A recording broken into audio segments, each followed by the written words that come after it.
ગેરકાયદેસર વસવાટ કરનારા બાંગ્લાદેશીઓ વિરુદ્ધ ગુજરાત પોલીસનું મહાઅભિયાન થયું। એક જ રાત્રિમાં અમદાવાદ પોલીસે 890 અને સુરત પોલીસે 134 ગેરકાયદેસર બાંગ્લાદેશીઓને ઝડપી પાડ્યા। મુખ્યમંત્રી ભૂપેન્દ્ર પટેલના દિશા નિર્દેશ હેઠળ અને ગૃહ રાજ્યમંત્રી હર્ષસંઘવીના માર્ગદર્શનમાં ગુજરાત પોલીસે ગેરકાયદેસર રીતે રાજ્યમાં વસવાટ કરનારા બાંગ્લાદેશીઓ વિરુદ્ધ અત્યાર સુધીનું સૌથી મોટું અભિયાન હાથ ધર્યું હતું। આ અભિયાન અંતર્ગત એક જ રાત્રિમાં અમદાવાદ પહોંચીને પોલીસે 890 અને સુરત પોલીસે 124 ગેરકાયદેસર બાંગ્લાદેશીઓને ઝડપી પાડ્યા છે। સુરત પોલીસ કમિશનરની કચેરી ખાતેથી ગૃહ રાજ્યમંત્રીએ રાજ્યના તમામ જિલ્લાના પોલીસ વડાઓ, રેન્જ વડા અને લો એન્ડ ઓર્ડર તેમજ આઈબીના ઉચ્ચ અધિકારીઓ સાથે વિડીયો કોન્ફરન્સ યોજીને આ અભિયાનને વધુ સઘન બનાવવા અને બાંગ્લાદેશીઓની તમામ ગતિવિધિઓ અંગે બારીક તપાસ કરીને કડક કાર્યવાહીના નિર્દેશ આપ્યા હતા। બીજી તરફ અમદાવાદ પોલીસ કમિશનર કચેરી ખાતેથી રાજ્યના પોલીસ વડા વિકાસ સહાયે પત્રકાર પરિષદ યોજી અભિયાનની વિસ્તૃત વિગતો આપી હતી।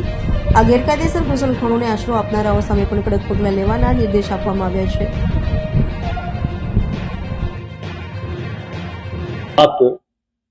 આખું આયોજન કરવામાં બ્રેઇનસ્ટોર્મિંગ કર્યું અને સંપૂર્ણ વ્યવસ્થાઓમાં કોઈ પણ ભૂલ ન થાય તે અંગે તમામ બાબતોની કાળજી લેવામાં આવી અને એના કારણે આપણને ખૂબ સક્સેસફુલ ઓપરેશન રહ્યું છે એમ ચોક્કસ માની શકાય।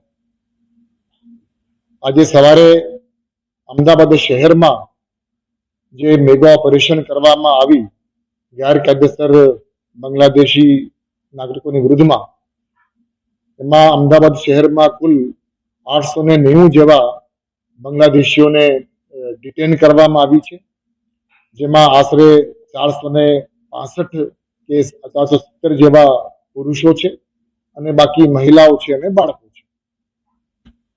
એની સાથે સાથે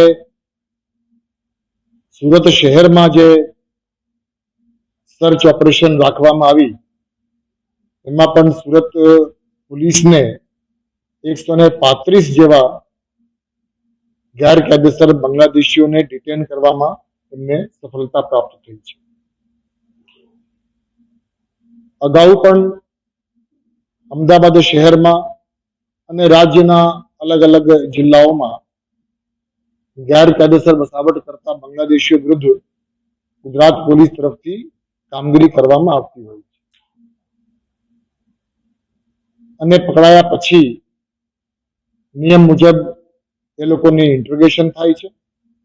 ઇન્ટ્રોગેશનમાં સ્થાનિક પોલીસની સાથે સાથે રાજ્ય સરકાર અને કેન્દ્ર સરકારની અલગ અલગ સંસ્થાઓને સાથે રાખીને જોઈન્ટ ઇન્ટ્રોગેશન કરવામાં આવે છે અને જોઈન્ટ ઇન્ટ્રોગેશન પછી બાંગ્લાદેશી આઈડેન્ટિટી એસ્ટાબ્લિશ કરવા માટેના પુરાવાઓ એકત્રિત કરી કેન્દ્ર સરકાર સાથે સંકલનમાં રહી આ ગેરકાયદેસર બાંગ્લાદેશીઓને ડિપોર્ટેશનની કાર્યવાહી પણ કરવામાં ભૂતકાળમાં પણ થઈ છે।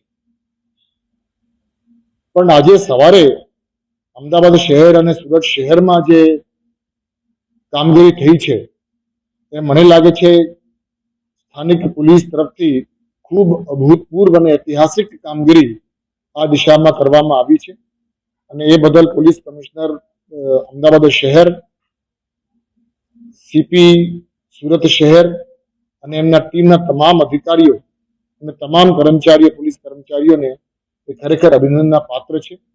ખૂબ સારી રીતે એ લોકોએ હોમવર્ક કરી અને પછી આ સર્ચ ઓપરેશનને પાર પાડ્યું છે, જેના કારણે 890 જેવા બાંગ્લાદેશીઓ અમદાવાદ શહેરમાં અને 135 જેવાને આપણે સુરત શહેરમાં પકડ્યું છે।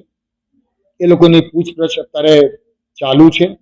કેન્દ્રીય બળના જે સંસ્થાઓ છે એ લોકોને સાથે રાખીને આપણે હજી પણ વધારે પૂછપરછ કરવામાં આવશે અને એ લોકોની ડિપોર્ટેશન અંગેની કામગીરી પણ ટૂંક સમયમાં કરવામાં આવશે।